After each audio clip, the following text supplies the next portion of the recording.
ng bago. At yan ito, mga balitang kampok sa araw na ito. Pagsilang ng ating planeta, kung kaya, Makamunuhang pangyayari sa evolusyon at naging sa mga kwento ng Maring Saray. pagsinusin pagbabago ng buhay sa mundo, tinulungan ay kasadya. Ayon sa siyensya, isinilang ang ating planeta sa isang pagsama at pagsama-sama ng ibang elemento. Malitang katigil at Miguel Cruz. Siyensya, pagsilang ng mundo, kasabay ang araw, buwan at iba't ibang planeta sa ating solar system. Sinilang ito 4.6 billion taon ang nakakaraan mula sa paghalo-halo ng neptune na giant clouds ng gas. Ang mga ito ay nagmula sa isang pagsabog sa kalawakan na tinatawag natin supernova. Binubuo ng solar nebula ang iba't ibang elemento kaya ng hydrogen, carbon at floating oxygen. Dahil sa pagkabuo ng buwan, nagbago ang klima ng mundo. Nagbago ang klima ng mundo mula sa pagiging mainit, nagkaroon ng ulan. Nagkaroon ng atmosphere at nagsimulang mabuo ng mga pulok. Ang mga metal elements ay kumapailalim sa mantle core.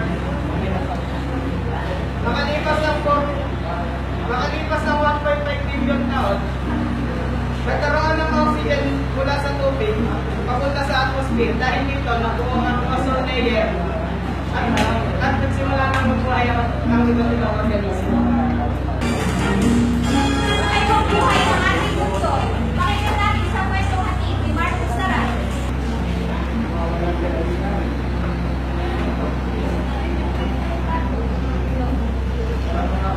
Dagdag kaalaman, alam niyo ba ang unang tayo na nabuhay sa planeta?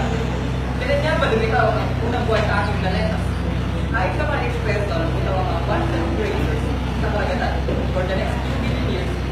Sunod pa rin ang buhay sa ating planeta. At pinaniniwalaan na nag-evolve ang mga ito mula single cell pag-ubo ng cellular organism. Alam ko pala sa karagatan ng iba't ibang buhay ng lahat. Ang iba ay nalagay sa tubig habang ang iba ay tumambang patungo sa lupa.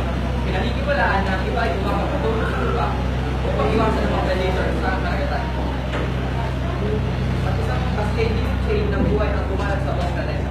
In order to survive ng mga organisms na ito, ay nag-adapt sa kanilang kanya-kanyang environment. At ang mga factors na tulad ng mutation ay nakatulong sa kanila upang maging compatible sa kanilang mga environment. Ako po si Martin Saralen, dahil sa sabi na ang buhay ay nag-evolve lang. Susunod, mabilang sa mga nangyayari sa pagbabago ng mundo.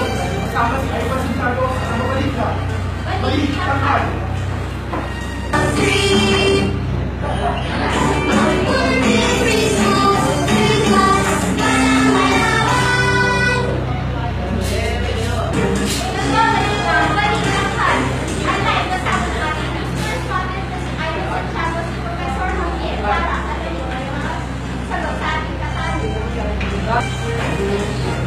Magandang tanghali po. Maraming salamat po at sinawalakan niyo ang aming video. Walang anuman ay lahat ng tulong ay nakasa sa amin ng aking mga kayalan. Kung ganun po, isimulan na po natin. Dahil po ito kay Serena Figueroa ng Caloocan City. Paano daw po nangyari na ang Earth mula sa pagiging mainit po ay naging minuto na ngayon? Dahil yan sa pagkakaroon ng buwan, mula na magkaroon tayo ng buwan at araw, nagpagago-gago ng mga mundo.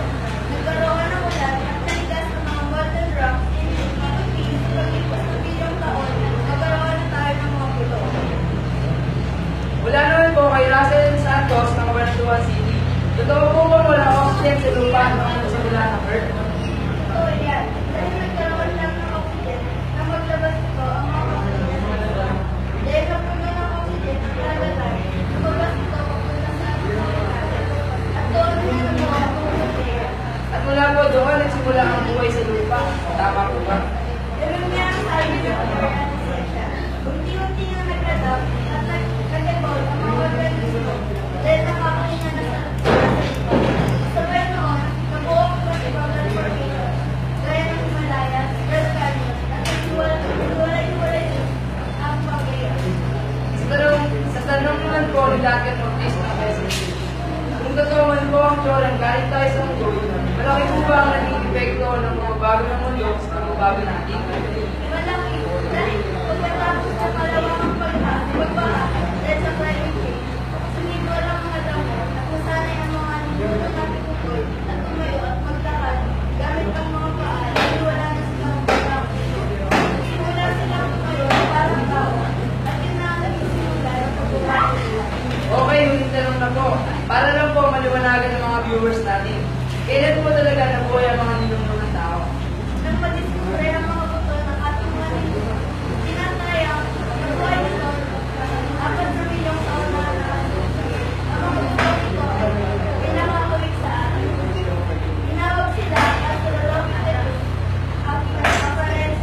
Maraming salamat po, Professor.